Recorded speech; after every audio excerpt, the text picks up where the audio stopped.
how's it going? It is your muscle building coach, Lee Hayward, and right now I'm down in my basement home gym and I'm doing a shoulder workout. And this is a continuation on from the bodybuilding split routine that I've been putting together, where I want to cover all the major muscle groups using the positions of flexion style of training.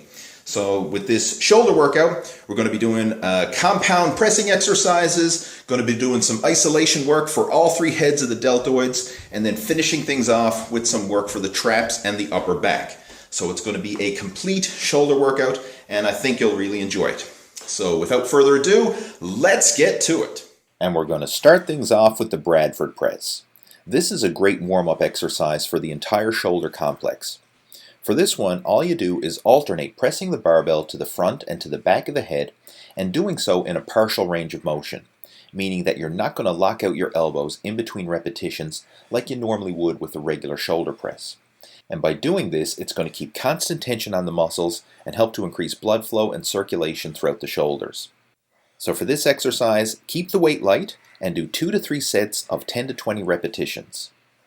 Now after the Bradford press, we're going to do some arm circles, and this will stretch out the chest, the shoulders, the arms, and the back, and just prepare your body for the workout that's to follow.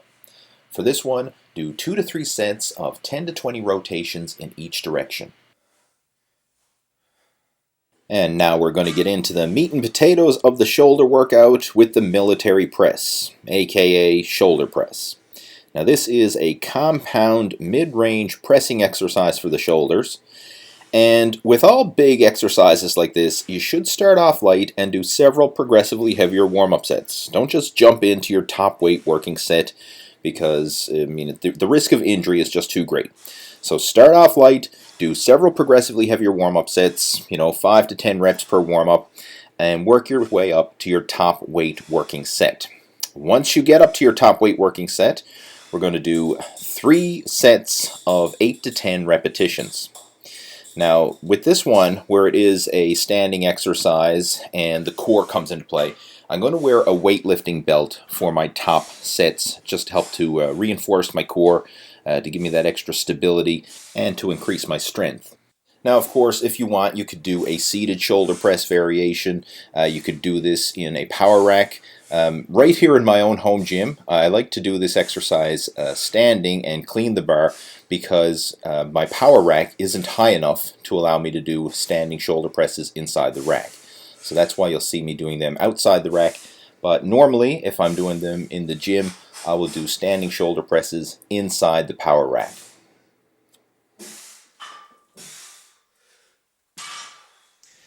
Now when it comes to positions of flexion, not every body part can fit in perfectly with the 3 different ranges of motion, meaning the mid-range, fully stretched, and peak contraction. And that's the case with shoulders. We can do mid-range compound pressing exercises with shoulder presses. We can do peak contraction isolation exercises with side lateral raises, front raises, and rear delt flies. But there's not really a isolation stretch exercise for the shoulders. But when you look at your full week's worth of training, you are still going to engage your shoulders in the fully stretched position with your other body part workouts. For example, when you're training your chest and doing a stretch exercise for the pecs, such as the dumbbell fly, that's also going to stretch out your shoulders as a secondary muscle group. When you're training your back and you're doing a stretch exercise like the pullover, that's indirectly going to stretch out your rear delts and your upper back. So even though we're not doing a true shoulder isolation stretching exercise, your muscles of the shoulders are still getting worked in the stretch position with your other body part workouts. So you just want to keep that in mind, that not every body part can fit in perfectly with the positions of flexion style of training. Now we're going to move on and do some isolation work for the side delts with the side lateral raise. And this is a peak contraction exercise for the shoulders. You're going to have to really work and fight to hold those dumbbells out to the side, and that's where you're going to get the most tension in the deltoids, is when your arms are extended out to the sides and you're fighting to hold those dumbbells up into position. Now for this one, I recommend that you do 3 sets of 10 to 12 repetitions and really focus on using strict form and getting that peak contraction in the deltoids. Now, one of the biggest mistakes that a lot of beginners make when it comes to doing side lateral raises is they just focus on getting the dumbbells up and not actually activating their shoulders. And I'll show you what I mean by this. You'll see a lot of times beginners will do dumbbell lateral raises like this, just focusing on getting the dumbbells up to shoulder height rather than actually getting their elbows. And you can see this. Like when you want to activate your shoulders, what matters the most is getting your elbow to shoulder height, not so much where your hands are. So even if you're getting your hands up, your elbow is down and there's not as much stress on the actual shoulder. The shoulder muscle itself is not going through the full peak contraction range of motion. So you want to get your elbow up. So what I try and do is keep my elbows locked in position and focus on lifting with the elbows and getting the elbow to shoulder height. Now, I mean, if your hand goes a little bit higher, that's not a big deal, but make sure that your elbow gets at least to shoulder height. That's what's going to engage the shoulder muscle and give you that peak contraction. So, just to kind of show you again, this is good form, and this is bad form. So again, make sure to get the shoulders activated by lifting your elbows. And that's what's going to give you the burn, the pump, and that peak contraction in the deltoids. Moving on in the workout, we're going to do front raises, and this is an isolation peak contraction exercise for the front delts. Again, this one is very similar to the side lateral raise, except you're working the front delts. So focus on the same thing, getting your elbows up to shoulder height and really focusing on getting a peak contraction. So hold those dumbbells for a split second at the top to really activate the front deltoids.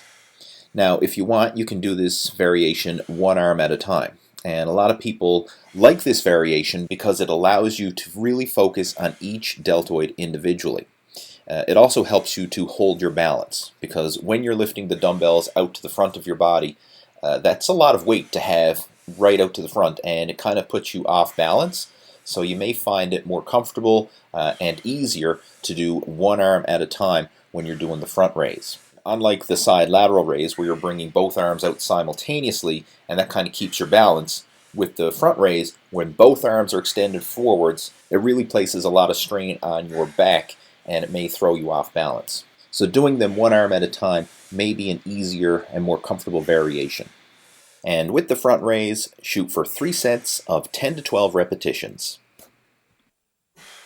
And the next exercise in our shoulder workout is the bent over dumbbell fly. And this is a peak contraction isolation exercise for the rear delts. I mean, this is basically like doing a side lateral raise, but you're bent over at the waist in order to change the focus to the rear deltoids. Now, as you're doing this exercise, really focus on keeping your elbows in line with your shoulders. A mistake that a lot of people make is as they're doing this movement, they let their elbows drop down lower to their sides, and it actually makes the exercise more of a lat middle back exercise rather than a rear delt exercise. So just like with the side lateral raise, I mentioned keeping the elbows in line with the shoulders. You kind of want to do the same thing here and make sure that you're keeping those elbows high in order to place the emphasis on the rear delts and the upper back. Now, if you want, you can do another variation where you're actually laying down on an exercise bench. And this will take some of the strain off your lower back. It may make the exercise feel a bit more comfortable, and it'll also make it a lot stricter, because there's no way you can cheat or use momentum when you're laying face down on a bench. So you might want to experiment with both variations and use the one that feels the most comfortable for you.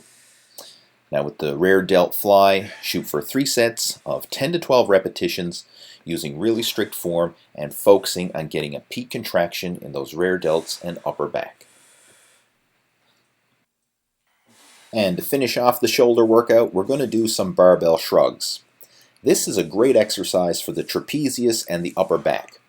Now, one of the drawbacks with shrugs is there's not a lot of range of motion. I mean, at most, you're moving the barbell a few inches. So in order to overcome this, I like to do higher repetitions, and this is going to keep the muscles under tension for longer periods of time. So I'll shoot for 10 to 15 reps and even more. I mean, if you can do higher reps, then by all means do them. I mean, you want to keep the traps under tension long enough in order to stimulate adequate muscle growth. So I'll pyramid my way up, starting light, and work my way up to a top heavyweight set. Once I get to my top heavyweight working set, I like to use lifting straps to reinforce my grip, because with exercises like shrugs, your hands are very often a limiting factor. So it's a good idea to reinforce your grip. Then, once you get to your top working weight, you can do several working sets at that weight. And another little strategy that I like to do as well is to reverse pyramid. So once you work up to your top weight, you can even do some drop sets afterwards where you lighten the weight and continue on doing additional sets. And this is a great way to really burn out the traps, to increase the time under tension, and to get a lot of muscle stimulation throughout your upper back. So for this one, shoot for at least 5 total sets of 10 to 15 repetitions. And to quickly recap the shoulder workout, we started off with a warm-up routine of Bradford presses and arm circles. Then we moved on to the military press for 3 sets of 8 to 10 repetitions, followed by side lateral raises to isolate the side delts, 3 sets of 10 to 12 reps. Then we did front raises to isolate the front head of the deltoids for 3 sets of 10 to 12 repetitions, followed by bent over flies to target the rear delts, 3 sets of 10 to 12 reps, and finish things off with the barbell shrug. And for this one, we pyramided up in weight and back down again for a total of 5 sets. So there you go. That's a complete shoulder workout. I hope you enjoyed it. And if you have any questions, comments, or feedback, please feel free to post those down in the comment section below. And if you haven't already done so, make sure to subscribe to the Total Fitness Bodybuilding YouTube channel so that you can stay up to date with all my latest workout videos. Have yourself a fantastic day, and I look forward to talking to you in my next video.